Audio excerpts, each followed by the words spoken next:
오늘은 주일이면서 어린이날이죠. 교회의 어린이 주일과 이 세상에서 하는 어린이날이 딱 겹쳐졌습니다. 몇 년에 한 번씩 오는데 5, 6년에 한 번씩 옵니다. 그런데 올해는 특별한 것이 어린이날이 주일이 되다 보니까 어린이날 오늘 어차피 일요일날 이렇게 쉬게 되는 게 겹쳐서 내일 하루 더 쉬라고 대체 공휴일이 돼가지고 내일도 공휴일입니다. 언제부터 대체 공휴일이 생겼습니까? 한 5년 됐어요. 대체 공휴일은 공휴일날 주일하고 겹치면 다 쉬는 게 아니고 특별한 몇 가지 날만 쉽니다. 그래서 추석, 설날, 어린이날 세 가지밖에 없어요. 그 외 다른 날은 안 해주고 추석, 설날, 어린이날만 하나? 이유는 가정이 중요하니까 가정과 관련된 날만 대체 공휴일하고 다른 날은 안 한다는 거죠. 다른 날도 다 쉬게 해주면 가정이 더 좋을 것 같은데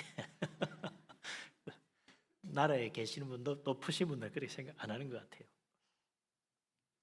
이 가정을 소중히 여겨서 대체 공휴일 해주는 날 중에 어린이날이 끼었습니다. 그만큼 어린이는 소중하다, 가정의 보배다, 그런 의미겠죠. 우리는 다 어린이 그러면 가정의 보배, 내일의 꿈, 나라의 소망 뭐 그렇게 많이 이야기합니다.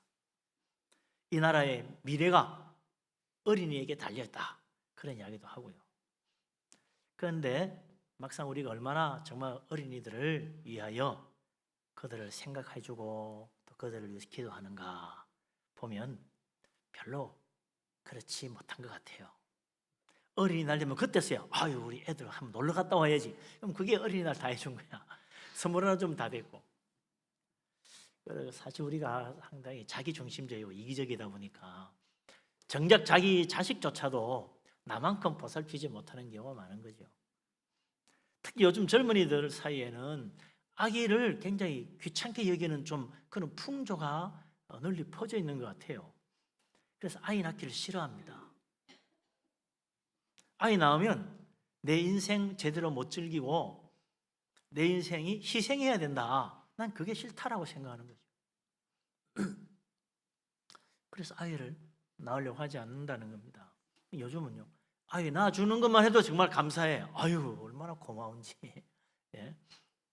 근데 이게 참 걱정스러운 것은 안 믿는 불신자나 예수 믿는 사람이나 다 거의 생각이 같다는 거예요. 참 곤란하지. 예수 믿는 사람도 달라야 되겠는데 안 믿는 사람이나 믿는 사람이나 결혼해서 아이 낳는 문제, 야 그거 뭐 꼭 낳아야 되느냐, 그 애 낳으면 아무래도 내 인생이 좀 방해를 받지 않을까, 이런 생각을 한다는 거예요. 굉장히 이기적이죠. 그래서 그런지 작년 우리나라 출산율이 얼마냐? 0.98명, 한 명 이하가 됐습니다. 두 사람이 결혼해가지고 한 명도 안 낳는 가정이 생기고 있다는 겁니다. 평균 잡아서 한 명도 안 낳는 가정. 이거 심각하죠. 최소한 둘이 결혼했으면 둘은 낳아줘야 이게 유지가 될 텐데, 현상 유지가 될 텐데 그것도 안 된다는 겁니다. 이 상태로 가면 한 10년 넘어가면 우리나라 인구는 드디어 줄기 시작한다고 그래요. 참 걱정이죠. 이제 우리나라가 정말 잘 사는 나라, 역사상 유례 없이 정말 강한 나라가 되어가고 있는 것 같은데 막상 지금 현상은 나라와 민족이 없어질 우려가 있는 그런 기가 막힌 현실이 다가오고 있다는 것입니다. 우리 시대에 어쩌면 우리나라 반만년의 역사가 끝나버릴 수도 있다, 이런 일을 생각하면요 가슴이 덜컹하는 것 같아요. 정말 우리의 어린아이들은 우리나라의 소망이고 우리 가정의 보배다, 그런 만큼 정말 소중히 여겨야 된다는 거죠. 우리가 그런 만큼 또 아이들을 생각하고 기도해야 될 텐데 그런 점에서 우리가 좀 한번 우리를 되돌아볼 필요가 있다는 것입니다.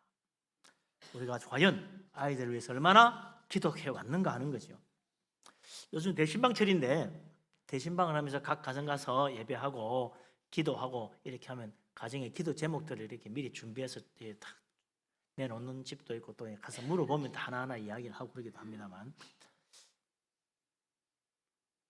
신방 예배 드리면서 각 가정에서 준비하는 기도 제목들 이렇게 살펴보면요, 재미있는 현상이 몇 가지 있어요.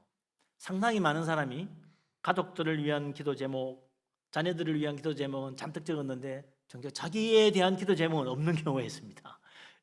자기를 빠뜨리는 거예요. 너무나 가족을 생각하고 희생적이라서 뭐 그럴 수도 있겠고, 하다 보니까 그냥 생각이 그리로 그냥 다 가서 그렇게 했죠. 참 그래, 희생적으로 헌신적으로 가족을 위해서 하는 사람들이 많이 있는 것 같아요. 근데 그 가정의 기도 제목 가운데 제일 두드러지고 제일 많은 게 뭐냐? 당연히 자녀를 위한 기도 제목이 제일 많아요. 자식 잘 되는 거 당연히 부모가 바라지 않겠습니까? 자식을 위해서라면 아낌없이 투자하려고 합니다. 빚을 내서라도 해주고 싶어요. 어떤 희생을 치르더라도 자식 잘 되도록 뒷바라지 해주고 싶은 게 부모 마음입니다. 그런데 형편이 안 돼가지고 자식을 충분히 뒷바라지 못해주면 마음이 아프죠. 아유, 내가 조금만 여유가 있으면 저는 조금만 잘 밀어줬으면 더 잘 됐을지 모르는데, 그래 생각하면 미안할 때도 있어요.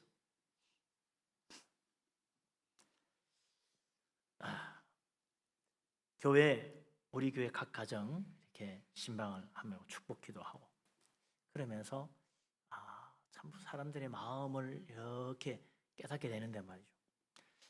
자녀들에 대한 마음이 얼마나 간절한지 몰라요. 무엇보다도 요즘은 자녀들이 특히 직장 때문에 어려움을 많이 겪는 것 같습니다. 옛날처럼 그냥 학교 졸업하고 대학 졸업하면 다 취직하는 줄 알았는데 요즘 안 그래요. 취직이 얼마나 어려운지, 어렵게 취직을 하는 데다가 막상 또 취직을 하고 나면 오래 가지를 못해. 어떻게 들어간 직장인데 1년을 못 견디고 노는 사람들이 많아요. 그러니까 1년 뒤에 신방 가보면 아유 작년에는 이제 저 이번에 취직했습니다 하고 하나님 축복입니다 하더니 큰일 났습니다, 또 그만뒀습니다, 이런 집들이 종종 나옵니다. 어렵사리 구한 직장 잘 지내면 좋겠는데 그렇지 않더라고요. 그것도 막상 사표 내고 나왔는데 금방 새로운 직장에 구해지면 좋은데 안 그래요. 그러다 왜 허송세월을 보내고 뭐 자격증 딴다 그러고 또 공부해야 되고, 부모님들이 속이 상하죠. 기도해야 됩니다. 정말 자녀들의 직장을 위해서 진작부터 기도해야 되는 것 같아요. 또 하나 부모님들의 걱정거리 기도 제목이 있는데 그게 뭡니까? 자녀들의 신앙이에요. 많은 가정의 자녀들이 믿음을 저버리고 교회를 나오지 않아요. 부모님들이 자녀들의 신앙 회복을 위해서 걱정하면서 기도합니다. 참 마음 아픈 일이죠. 우리 자녀들이 우리와 같은 믿음을 가지고 우리와 같은 하나님을 섬기고 우리와 같이 하나님 앞에서 예배하고 우리와 함께 하나님 말씀 사랑하고 하나님 말씀 따라 살아가면 얼마나 좋겠습니까? 온 가족이 다 자녀들과 함께 천국 소망 가지고 살기를 바라는데 우리 아이들의 마음은 안 그런 경우가 있다 이거죠. 정말 안타까운 일입니다. 가슴 아픈 일이고, 자녀들이 전부 다 불신앙에 빠졌다. 야, 참 가슴 아프죠. 어떻게 하면 좋은가? 이거 뭐 말로 해서 들으면 좋겠는데 말해서 듣습니까? 좀 더 크고 나면요 들은 척도 안 해요. 뭐 한 명 혹은 두 명 자녀들이 세상의 그 화려한 부귀영화 거기에 마음이 유혹돼 가지고 세상 사랑하고 하나님 저버리고 교회 다니는 거 비웃고 이러면서 말이죠, 하나님 말씀 업신여기고 신앙 저버리는 경우들이 있거든요. 참 속상해요. 저게 아닌다 아무리 이야기해도 안 듣습니다. 그 쉽게 들으면 얼마나 좋겠어요. 그러니 하나님 앞에 엎드려 기도할 수밖에 없잖아요. 말로 해서 안 되니까. 자녀를 위한 기도 얼마나 소중한지 모릅니다. 우리가 지난주에 우리가 고난 주간이 있어가지고 한 주간 특별 새벽 기도했는데 그때 예수님께서 십자가 지고 가는 모습 보고 여자들이 울며 가슴을 치며 따라왔어요. 누가복음 23장 28절에 보면 주님이 이렇게 말씀하십니다. 예루살렘의 딸들아, 나를 위하여 울지 말고 너희와 너희 자녀를 위하여 울어라. 그랬다는 겁니다. 주님께서 우리와 우리 자녀를 위해서 울라는 거예요. 왜 울라고 말합니까? 너무나 안타까운 우리의 인생 앞에 놓고 정말 하나님 앞에 울며 기도하고 매달리라는 이야기죠. 우리가 이 기도하라는 이 말씀, 예수님께서 하신 말씀들을 잘 기억하고 순종하면 좋은데 안 그런 경우가 많아요. 무심코 흘려버린다 이거죠. 주님이 십자가 지시기 전날 겟세마네에서 정말 땀방울이 핏방울이 되도록 간절히 기도하실 때 제자들 어떻게 했습니까? 졸며 잤어요. 주님이 와가지고 깨웠습니다. 시험에 들지 않게 깨어서 기도하라 하셨지만 너무 피곤하니까 기도하지 못하고 다 잠들어 버렸어요. 어떻게 됐습니까? 결국 시험 들었잖아요. 기도하지 않고 기도해야 될 때 기도하지 않으니까 주님 붙잡혀 갈 때 다 버리고 다 도망가 버리고 베드로는 예수님 세 번 모른다 부인하고 그런 참 부끄러운 일들이 일어났다 이거죠. 주님이 십자가 지고 갈 때도 주님을 따라오며 우는 여자들을 향하여 예수님 말씀하십니다. 나를 위하여 울지 말고 너희와 너희 자녀를 위하여 울라. 우리 주님께서 우리에게 간곡히 말씀하신 거죠. 주님은 세상 모든 사람을 구원하기 위하여 지금 십자가 지고 가십니다. 우리 죄를 위한 희생제물로 자기를 내어 드리기 위하여 모든 것을 다 하나님께 맡기고 십자가 지고 가십니다. 이제 주님이 십자가 지심으로 예수님께서 우리 죄를 위한 희생제물이 되시고 이제 누구든지 예수님 믿으면 구원받는데 주님이 십자가로 구원을 완성하셨는데 우리는 이제 뭘 해야 됩니까? 우리의 구원을 위해서, 우리 자녀들의 구원을 위해서 간절한 마음으로 울며 기도하며 하나님께 매달려야 된다는 거 아니에요. 참으로 주님께서 우리를 향하여 우리와 우리 자녀를 위해서 기도하라고 말씀하시는데 우리가 얼마나 간절하게 정말 울며 기도할 수 있는 그런 애통하는 마음으로 하나님께 매달려 봤던가. 그냥 하나님 우리 자녀들 구원해 주세요 하고 말았지 않은가. 네?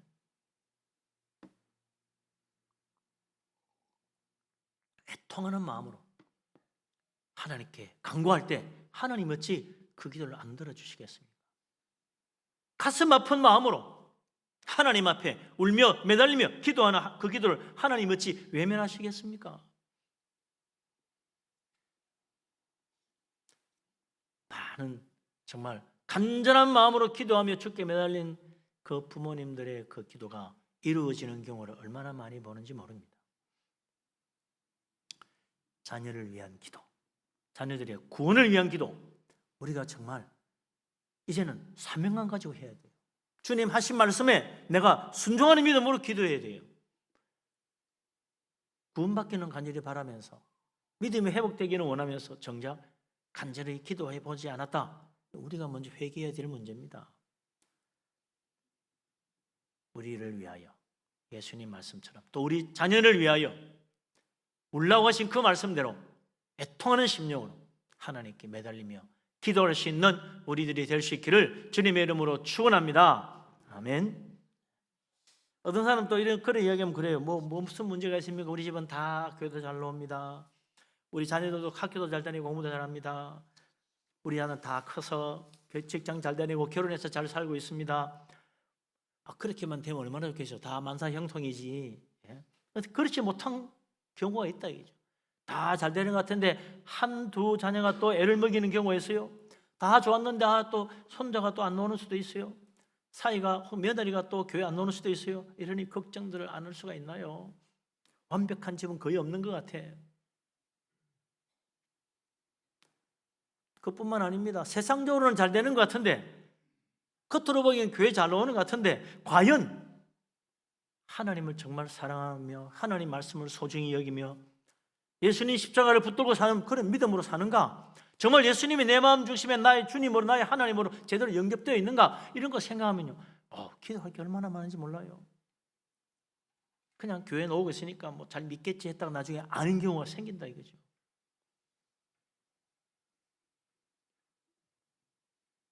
세상적으로만 잘 되면 과연 우리 자녀들이 행복하게 살까?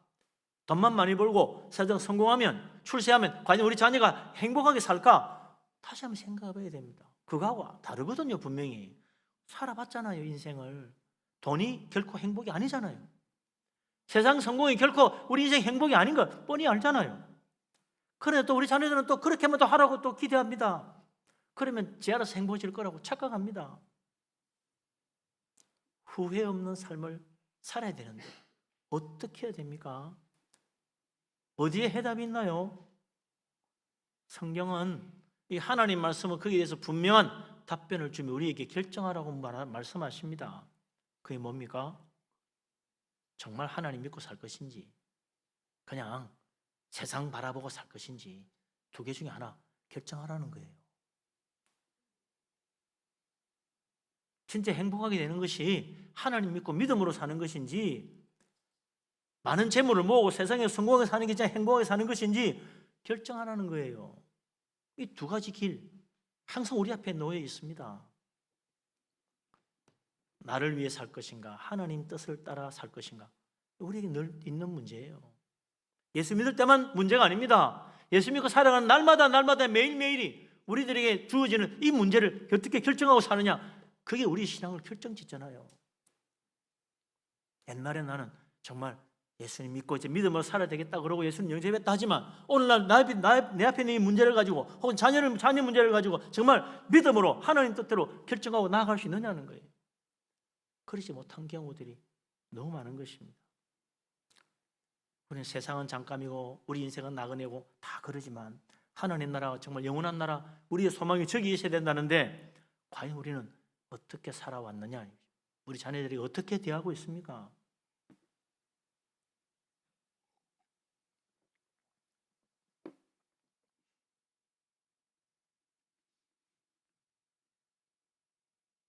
많은 경우 자녀들에게 네 자신을 위해서 성공해라고 이야기합니다. 네가 잘 돼야 그 다음에 뭐 교회도 와서 좀 행세도 하고 할 수 있지 않냐, 그렇게 생각하는 거죠.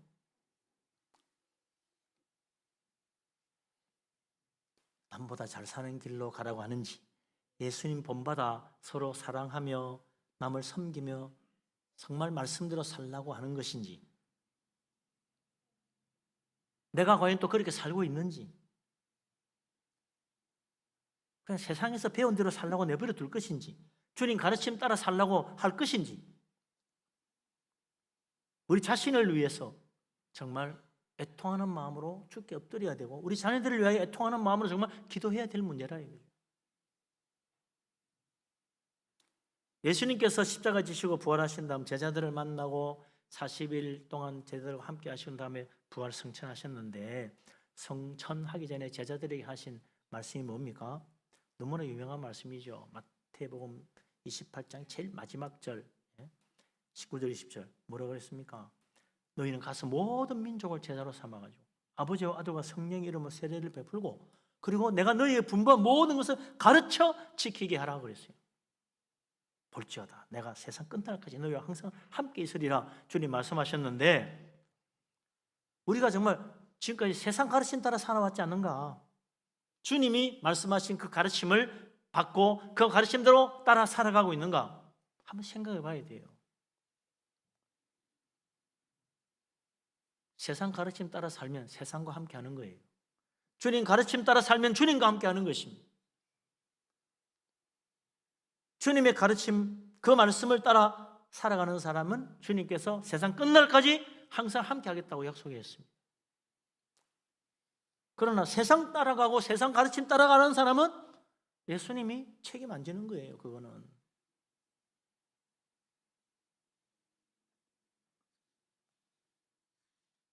나만 아니라 우리 자녀들까지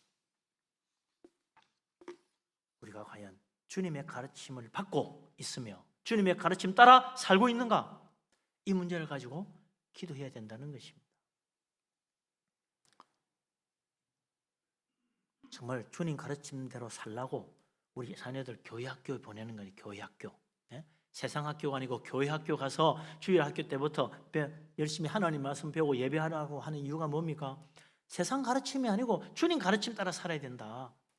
그게 진짜 복 받는 길이고 정말 행복하게 사는 길이다. 그게 천국 가는 길이고 그게 하나님 앞에 축복받는 길이다. 그거 아니에요. 그래 교회 학교 보내는 거 아닙니까?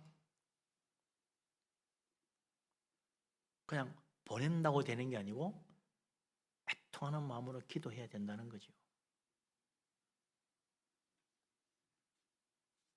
신앙은 주님께 주일날 예배 드리면 다 된 것이 아닙니다. 예배 드리고 나면 이제 나 교인으로 살 일 다 했다고 생각해요. 예배 끝나면 이제 어떻게 합니까? 세상 가서 내 할 일 열심히 한다고 생각하는 거죠. 그게 가장 큰 문제 아닙니까? 예배 드린 다음부터가 진짜 신앙인을 어떻게 살 것인가를 결정짓는 중요한 시간들인데, 예배 드릴 때만 신앙인이고 예배 드릴 때만 하나님이 소중하고 끝나고 나면 그 다음 내가 소중해요. 내 할 일, 내 일, 나 중심으로 살아가려고 하는 게 이게 이 여세 동안의 우리의 삶의 문제점 아닙니까?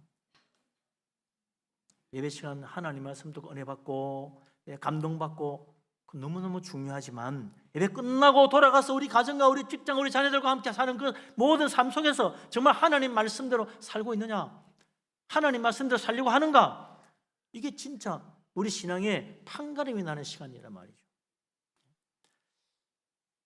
예수님은 우리가 빛이라고, 세상의 빛이라고 그랬어요. 예배당의 빛이 아니고 세상의 빛이라고 그랬어요. 우리는 예배당에서만 빛이 되고 세상 나가면 빛이 다 사라져 버리는 경우들이 너무 많은 거예요. 예배당이 빛이 아니고 세상이 빛이 되어서 예배당을 비추는 게 아니고 세상을 비추라고 그랬어요. 이 세상을 밝혀야 될 빛, 그게 바로 우리들이다. 뭘로 밝힙니까? 말씀대로 사는 모습을 통해서, 아버지 뜻대로 살아가는 모습을 통하여 이 세상을 밝히는 빛이 되어야 된다는 거예요.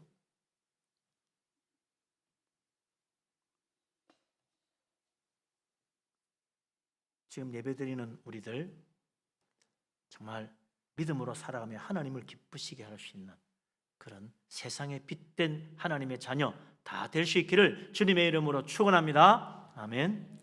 나만 아니라 우리 자녀들까지 그렇게 되도록 기도해야 될 것입니다. 우리 자녀들 어릴 때부터 교회 나와서 예배드리는데 이들이 정말 세상에서 나가면 뭐 합니까? 학교 와서 뭐 합니까? 세상 지식 배워요. 초등학교 6년, 중학교 3년, 고등학교 3년, 대학교 4년까지 하면 12년, 16년, 뭐 더 많이 또 대학원까지 가고 이러면 18년, 20년.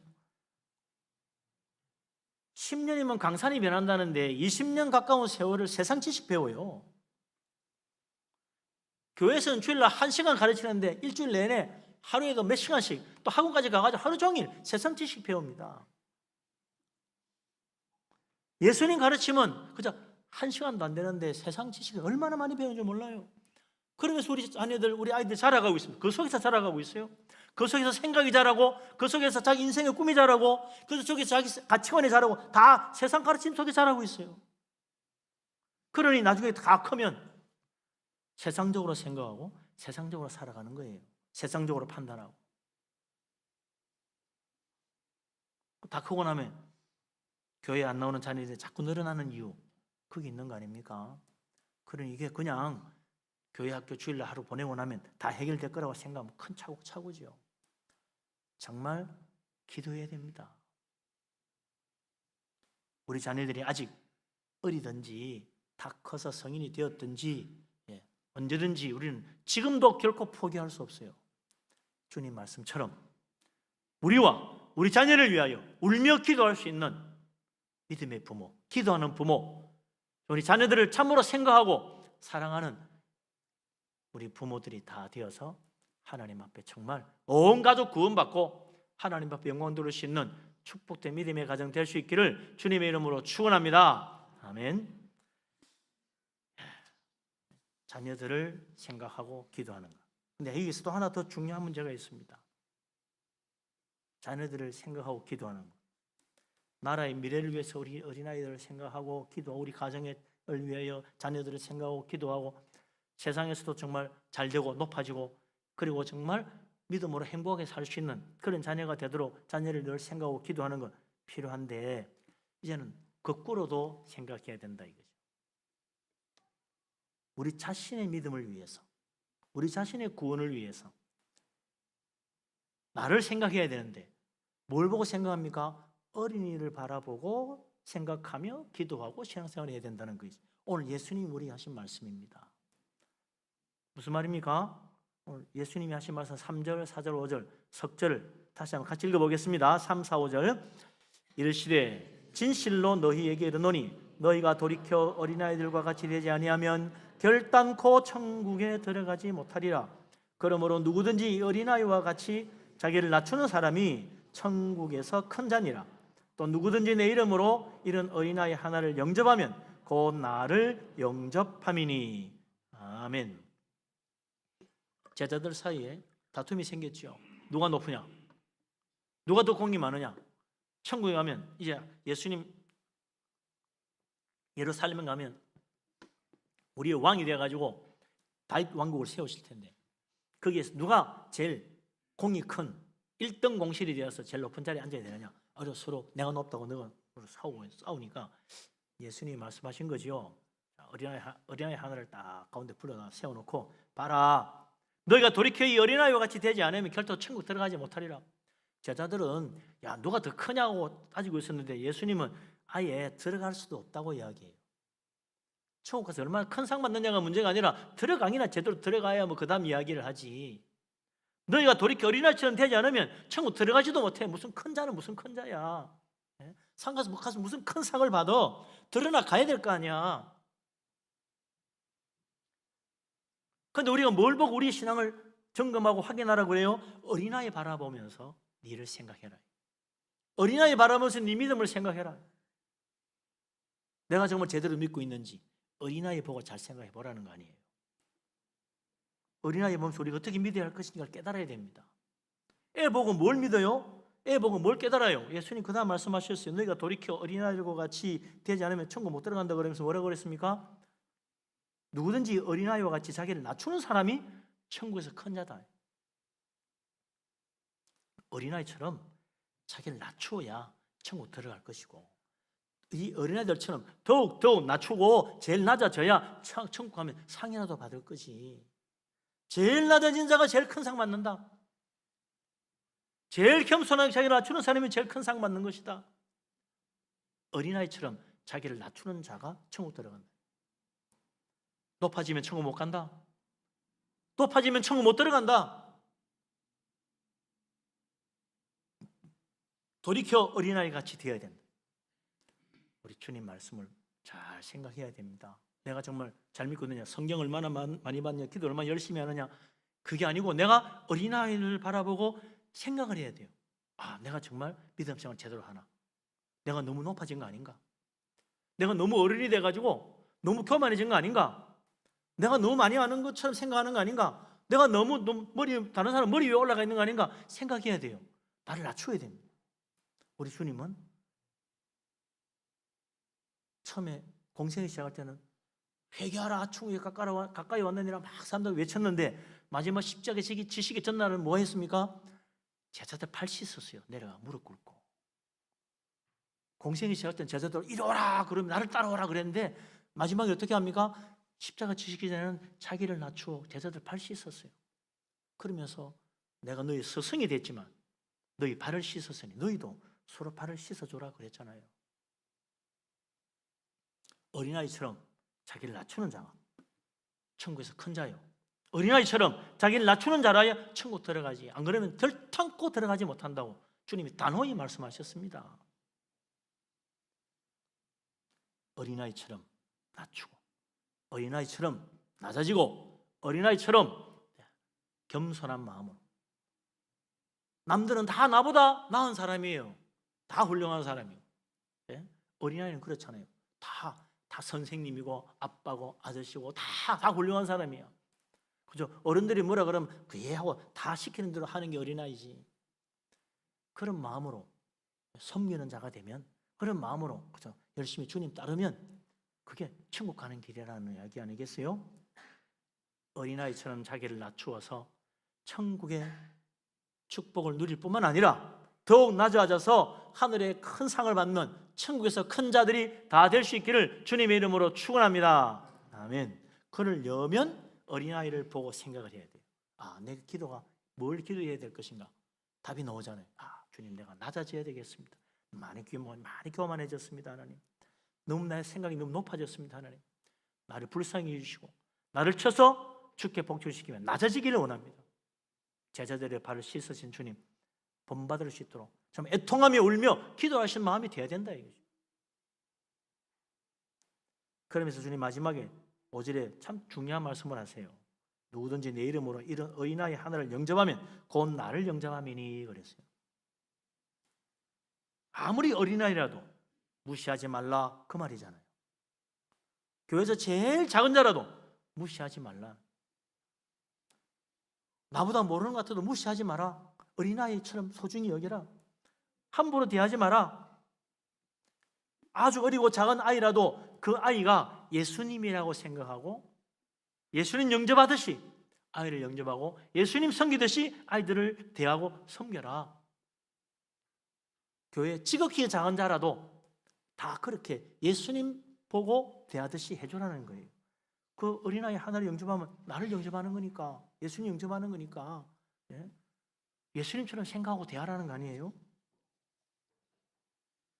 아주 작은 어린아이 보면서 예수님 생각하고 이 아이를 예수님처럼 영접하고 잘 대접하면 하늘에서 큰 상 받는다고 말씀하시는 거 아닙니까? 그래서 우리 그리스도인들은요, 나보다 나이가 비록 어려도 서로 높여줘야 돼요. 나이 어려도 함부로 하대말을 쓰면 안 됩니다. 높여줘야 돼요. 하울을 써야지. 나보다 나이가 어리다고 해도 높여주는 것이 신앙인으로서 올바른 자세라. 성경은 뭐라 그래요? 항상 나보다 남을 낮게 여기라. 그 낮게 여긴다는 말이 나이 따라 하는 게 아니에요. 그냥 나이가 어리든 많든 다 나보다 낫다고 생각해야 돼.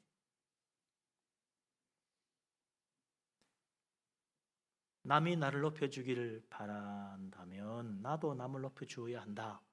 여기 적혀있는 성경 구절 아니에요? 남이 나에게 해주기를 바라는 대로 너도 남을 대접하라. 그 말씀대로 아니에요? 남이 나를 높여주기를 바라면 나도 남을 먼저 높여줘라. 남에게 대우받기를 받고 싶으면 너가 먼저 남을 대접해라. 남들이 나를 예수님처럼 높여주기를 바라고 섬기기를 바란다면 나도 다른 사람에게 먼저 예수님처럼 높여주고 대우하고 친절하게 섬겨주라. 그게 바로 성경에서 주님이 가르친 최고의 계명, 최고의 가르침, 황금률 아니에요? 예수님 영접하듯이 서로 영접하고 옆에 있는 사람 예수님이라고 생각하면 얼마나 잘해드릴까. 여기서 우리 인사할 때도 그래요. 우리 서로 인사하고 축복합시다. 그러면 옆에 있는 예수님이면 얼마나 깍듯이 인사하겠습니까? 인사 절대로 놓칠 리가 없을 것 같아. 안녕하세요. 잘 계십시오. 접니다. 이러면서 인사할 것 같아. 예수님이 아니라고 생각하니까 쳐다보지 않는 거예요. 뭐야 이래 되는 거죠. 예수님이라고 생각해야 돼. 아무리 시시한 사람이라도 예수님이라고 생각하고 대하라 이거죠. 그러면 손 한번 잡아보십시다. 예수님 이럴 거 아니에요. 눈 한번 더 마주치려고 그러고 저 눈도장 잘 찍어주세요. 접니다. 이러면서 말이죠. 예수님이라고 생각해라. 옆에 있는 사람 예수님이라고 생각해라. 그러고 대해라. 인사할 때도 반갑게 맞이할 때도 예수님이라고 생각하고 대해라. 높은 사람이든 낮은 사람이든 크든 작든 다 어리든 나이 많든 예수님 보듯이 반갑게 인사하고 높여주고 친절하게 영접하고 그렇게 대하면 나중에 예수님이 너 나를 그렇게 친절하게 대해줘서 고마워 그러실 거라. 뭐 그럴 리가 있겠습니까? 예수님 그랬잖아요. 마태복음 25장에 마지막 세 번째 비유가 그거 아닙니까? 양과 염소를 딱 나눠놓고 한쪽에 보고 그러잖아요. 내가 진실로 너희에게 이르노니 너희가 여기 내 형제 중에 지극히 작은 자 하나에게 한 것이 곧 내게 한 것이니라. 우리가 언제 그러냐면 지극히 작은 자에게 한 것이 내게 한 것이라. 또 한쪽 편 보고는 뭐라 그래요? 너희들 말이야 나를 반겨주지도 않고 배고플 때 먹을 것도 안 주고 헐벗었을 때 입을 것도 안 주고. 우리가 언제 그랬습니까? 지극히 작은 자 하나에게 하지 아니한 것이 곧 내게 하지 아니한 것이니라. 그리고는 예수님 마지막에 뭐라 그래요?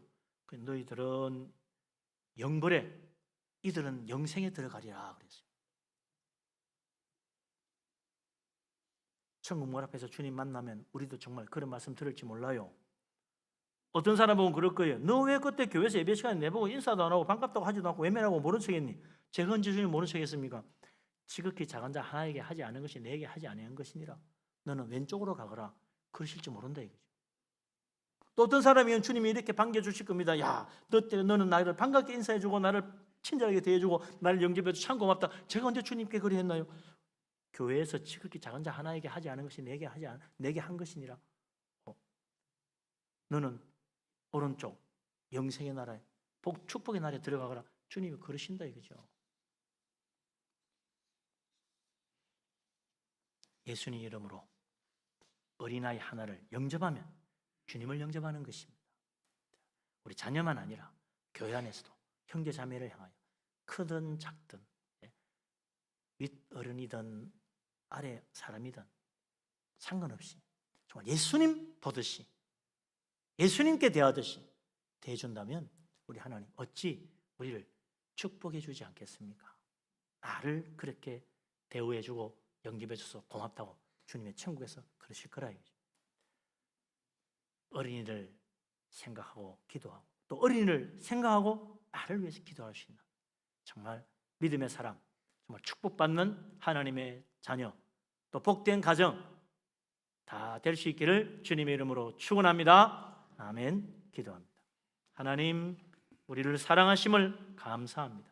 믿음으로 살기를 원합니다. 우리 가정, 믿음의 가정이 되기를 원합니다. 우리와 우리 자녀를 위하여 애통하며 기도하며 한 명도 놓치지 않고 다 천국 갈 수 있도록 결코 포기하지 말고 주님께 매달리는 우리들 되게 하여 주시옵소서. 또한 우리 교회 안에서 믿음의 형제 자매들을 향하여 지극히 작은 자 하나에까지도 겸손한 마음으로 나를 낮추어서 섬기며 예수님 보듯 반갑게 또한 대접하고 대우하여 주님 앞에 인정받고 하늘의 영광 축복의 나라 이루며 큰 상도 받는 하나님의 사랑받는 자녀들 다 되게 하여 주시옵소서. 예수 그리스도 이름으로 기도합니다. 아멘.